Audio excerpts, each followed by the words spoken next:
안녕하세요. 경매사령관 박영춘입니다. 이번 시간에는 이런 땅을 낙찰받으면 어떨까? 그러면 큰일 납니다. 자, 우리가 이제 경매 물건지를 제가 봤어요. 경매 물건지 상에서는 여기 도로가 있죠. 이렇게 노란색으로 된 도로가 있고, 경매 물건지에 표시된 것은 우리가 봤을 때 100% 도로하고 접했어요. 건축법에 보면, 그죠? 건축을 하기 위해서는 뭐였죠? 3m 이상 도로에 내 땅이 이렇게 있어요. 내 땅이 2m 이상 접해야지 건축 허가가 가능하잖아요. 자, 그런 경매물건지에 사람들이 보고 착각을 해요.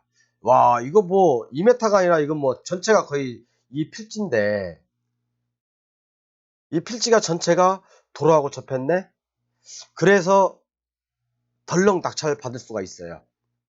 근데 자, 우리가 경매물건지를 볼 때는 필히 첫 번째 토지대장을 확인하자. 아니면 토지이용계획 확인원 있죠? 토지 이용 계획 확인원을 필히 확인해야 됩니다. 자, 경매 물건지 감정평가서에는 이런 식으로, 왜 이것은 현황도로이기 때문에 현황상 이렇게 쓰고 있는 도로이기 때문에 이렇게 표시할 수가 있어요. 그렇지만 실질적으로 우리가 모든 개발 행위를 하거나 아니면 건축을 하거나 그럴 때 이런 도로하고 접했는지 안 접했는지가 되게 중요하지 않습니까? 사람들은 이럴 때 많이 착각을 해요. 접했네? 도로하고 접했네? 그러나 지금부터 한번 보겠습니다. 자, 이게 물건이요. 물건 한번 보겠습니다. 어디에 있는 건지. 저도 이제 처음에는 관심이 있었던 거예요. 다른 건 사실 저도 안 봤어요. 처음에는요. 다른 건 안 보고 그냥 아까 그 현황상만 보고 괜찮네. 그리고 평택시에 있는 거예요. 청북읍. 청북읍이면 옛날에 청북면이었거든요. 청북면. 청북면에서 청북읍으로 상향된 거잖아요. 그죠? 행정구역이 상향됐잖아요. 옛날에 면지역이라고 왔다 했다면 이게 비도시 지역이잖아요. 비도시 지역이기 때문에 4m 도로에 2m 이상 내 토지가 접하지 않아도 건축을 하거나 그럴 수가 있었어요. 그렇지만 도시지역으로 이제 상향됐잖아요. 용도지역도 상향되고 그러면 도시지역에 따른 이런 그 건축법 적용 배제가 적용되지 않는 거죠. 그렇기 때문에 4m 이상 도로에 2m 접해야지 내가 이 토지에 건축을 하고 싶을 때 건축이 가능한 거죠. 비도시 면적은 상관없어요. 비도시 면적은 접도부터 건축법 46조부터 46조까지가 적용이 안 되니까 상관없는데 도시지역으로 들어오게 되면 이제 문제가 달라지는 거죠. 건축 후퇴선, 막다른 도로, 아니면 접도 의무, 뭐 그런 것들이 다 포함되기 때문에 정말 이런 땅들은 유심히 보셔야 돼요. 읍이잖아요. 읍. 청북읍입니다. 청북면에서 청북읍으로 도시지역으로 상향된 거죠. 자, 그럼 보겠습니다. 좀 내려볼게요.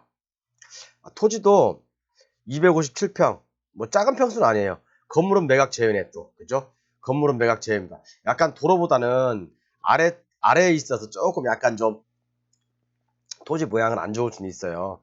토지 위치는. 그렇지만 평택이 요즘 핫하고 또 고덕 신도시하고 또 가깝고 평택, 그다음 화성, 제가 요즘 중점적으로 보는 데가 바로 그런 곳입니다. 그렇기 때문에 뭐 나쁜 지역은 아니라고 생각을 해요. 자, 그럼 한번 대충 내용을 볼게요. 이렇게 됐죠. 도로 건축물이 있어요. 건축물도 있고 뭐 이렇게 쭉 있죠. 제시의 건물도 있고 이렇게 이제 뭐 주차장으로 쓰는 면적도 있고 보면 자, 지적도상은 이렇게 돼 있지만 지적도상으로도 이렇게 뭐 우리가 얼핏 봐서는 도로하고 접한 것 같아요. 이 도로거든요. 이게 포장된 도로입니다.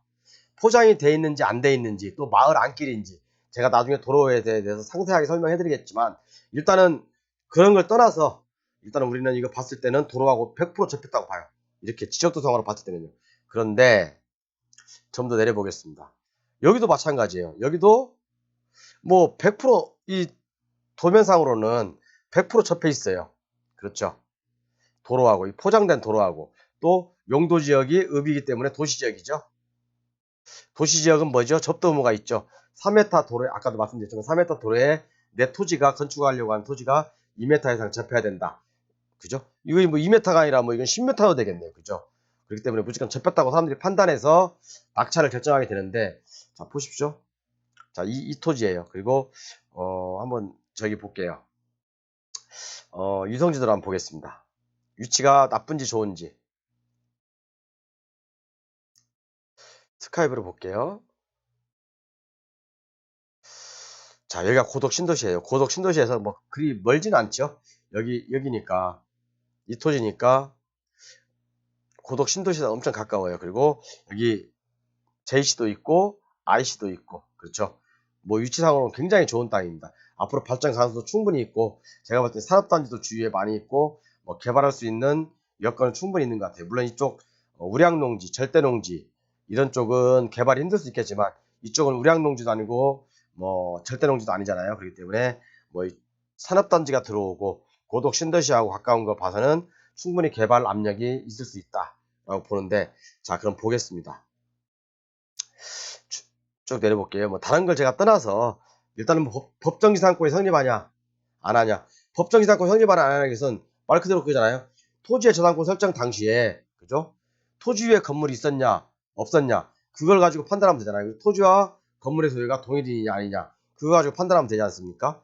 자, 이것은 이제 뭐 차지권의 문제도 있고 법정지상권의 문제도 있을 수 있어요. 그렇지만 이걸 떠나서, 자, 이 토지가 건축, 그러니까 신규로, 그러니까 기존에 있던 건축물을 헐고 새롭게 신규로 건축허가를 받고자 했을 때 건축허가가 되냐 안 되냐, 그걸 따져봐야 되는 지금 시간이거든요. 이 토지가 법정이상권이 아니냐, 그것은 제가 다음 시간에 말씀드릴게요. 자, 그러면 보겠습니다. 토지이용 계획 확인을 볼게요. 자, 토지이용 계획 확인을 먼저 클릭해 보겠습니다. 자, 이 땅입니다. 이 땅이죠. 토지이용 계획 확인을 봤을 때도 이렇게까지 되죠. 뭐 접한 것 같아요. 그렇지만 지금 축척을 제가 1200분의 1로 봤거든요. 이거 한번 좀 축소해서 600분의 1로 한번 볼게요. 자, 500분의 1로 볼까요? 보겠습니다. 자, 보이시나요, 여러분? 보이세요? 이게 도로죠. 지금 현재 이게 도로입니다. 도라고 돼 있죠. 자, 제 땅이 요겁니다. 요거 요렇게 완전히 꼭지점이잖아요. 꼭지점. 꼭지점에 요렇게 지적이 지금 돼 있어요. 이렇게요. 요렇게까지 되겠죠. 이렇게요.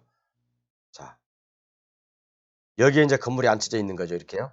자, 이 토지, 도로가 이렇게 있는데 꼭지점만 이렇게 닿았어요. 나머지는 이게 제 토지, A 토지, 경매사령관 토지 A, 아니면 마포갈매기 소유 A라는 토지 소유고, 여기는 B라는 소유고, 이것도 B라는 소유예요. 자, 이게 2m가 될까요 안 될까요? 안 되겠죠? 제가 뭐라고 했습니까? 도시지역에서는 4m 이상의 도로에, 그죠? 제 땅이 건축하려고 한 토지에 2m 이상 접해야 된다. 이게 2m 이상 접해야 된다고 했잖아요. 이게 2m가 되겠습니까? 절대 안 됩니다. 제가 그래서 평택시청에 전화해 봤어요. 요거 2m 안 됩니다. 여기 건축물 지금 기준에 안 쳐 있잖아요. 자, 뭐 일단 뭐 건물을 약간 뭐 고치거나 뭐 개축하는 것은 허용이 돼요. 그렇지만 나중에 건물이 이제 멸실되고 신축하려고 하는 경우, 이 토지 소유자, B라는 토지 소유자의 승낙과 사용승낙을 받아야 됩니다. 이때는 제가 만약에 이걸 경매사령관이 박영춘이가 낙찰받았어요. 그러면 이때는 A하고 B하고 토지 사용 승낙서는 둘만의 유효한 거기 때문에 제가 신규로 낙찰을 받고, 제가 이제 B입니다. C입니다. C. 경매사령관 박영춘하고 B하고는 새로운 관계예요. 그렇기 때문에 제가 B라는 토지 소유자의 이 토지를 2m 이상 사든지 아니면 사용 승낙을 받든지 그래야지 건축 허가가 신규로 나겠죠. 자, 그래서 우리가 경매 물건을 볼 때 정말 조심해야 될 게 뭐냐면, 이렇게 경매 물건지상에서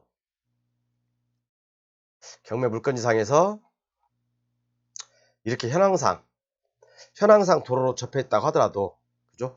일단은 용도 지역이 상향됐고, 일단은 도시 지역으로 상향됐고, 그렇기 때문에 그 또 토지 이용 계획안을 확인해 보자, 이겁니다. 감사합니다.